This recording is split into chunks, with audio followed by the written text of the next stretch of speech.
la promotrice et directrice du cabinet CICF, Centre international pour le conseil et la formation, qui travaille surtout sur la sensibilisation, la formation et l'accompagnement des entreprises sur tous les aspects. Nous sommes au Mali depuis 2010 et nous avons la chance de participer tous les ans au Golden Days. Notre challenge, c'est de faire en sorte que toutes les entreprises maliennes soient durables, à l'instar de tous les engagements que le Mali a pris au niveau international, surtout l'agenda 2063.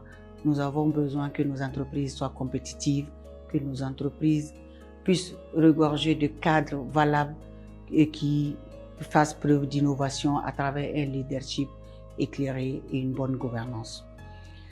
Le thème aujourd'hui des Golden Days vient tellement à propos que je m'en réjouis d'avance, parce que qui dit gouvernance dit pratique durable, qui dit gouvernance dit engagement éclairé, engagement responsable, afin de faire en sorte que l'entreprise puisse s'inscrire dans la durabilité, puisse faire un développement inclusif et endogène, et puisse faire en sorte qu'elle soit compétitive sur le plan national et sur le plan international, en prenant en compte toutes les préoccupations des parties prenantes, en les consultant, en les sensibilisant et en faisant siennes les préoccupations des parties prenantes. La gouvernance est au cœur du dispositif de l'ISO 26000. Comme on le dit, c'est décliné en 7 questions centrales. Et la gouvernance est au cœur de ce dispositif. Quand on a une initiative et que la gouvernance ne suit pas, l'initiative est vouée à l'échec. Quand on veut innover, on peut faire un changement de paradigme au sein du secteur privé et que la gouvernance ne suit pas, cette initiative est vouée à l'échec. Donc, je voudrais vraiment profiter des Golden Days pour faire en sorte que les chefs d'entreprise puissent s'approprier de leur rôle fondamental de gouvernant, leur rôle fondamental de leader, leur rôle fondamental de responsable face à l'avenir. L'avenir pour nous-mêmes et l'avenir de nos enfants. Et faire en sorte que l'Afrique, le développement de l'Afrique ne peut se faire sans le secteur privé. Donc nous comptons sur les organisateurs, toute l'équipe des Golden Days, les participants, pour faire valoir cet aspect de gouvernance qui est incontournable dans tout le dispositif de durabilité. Nous savons que les miniers sont les parties les plus engagées dans cette vision de développement durable et nous leur en sommes gré. Mais nous voulons juste aussi qu'ils sachent que c'est eux qui doivent porter ce projet. C'est eux qui doivent faire en sorte que nous ayons plus d'informations sur leur expertise, leur domaine d'activité.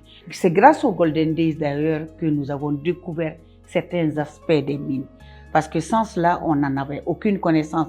Il faudrait que les miniers viennent nous expliquer ce qu'ils font en action comme durabilité, ce qu'ils font comme gestion communautaire, ce qu'ils font comme initiative et stratégie de développement du Mali tout entier pour qu'on puisse s'en approprier, pour qu'on puisse le savoir. Donc nous allons compter sur les Golden Days, cette fois-ci qu'il y a une autre vision qui fait en sorte que l'intégration soit endogène, l'intégration soit inclusive. Et nous allons tous y participer pour que ce résultat soit atteint. Et je ne doute pas qu'à l'issue du Forum Golden Days, on puisse avoir une autre idée innovante sur la corrélation entre les parties prenantes au sein du secteur minier. Et c'est très important. Nous sommes à un tournant décisif de l'avenir du Mali à travers les mines. Nous avons fait beaucoup de changements et le changement, il est très difficile à accepter. Sans communication, sans mise en relation, sans interaction entre les parties prenantes, je pense qu'il y a un déséquilibre. Et ce déséquilibre ne peut être comblé que par les Golden Days, où toutes les parties prenantes viennent à égalité, discutent, échangent, comprennent et se font des compromis pour avancer sereinement dans la durabilité au Mali. Donc j'exhorte tous les Maliens, tous les acteurs du secteur économique, tous les acteurs du secteur privé à prendre part à cette initiative, à venir échanger avec nous, à partager leur expérience avec nous et à faire en sorte que le Mali soit vraiment un Mali riche en développement endogène. Je vous remercie.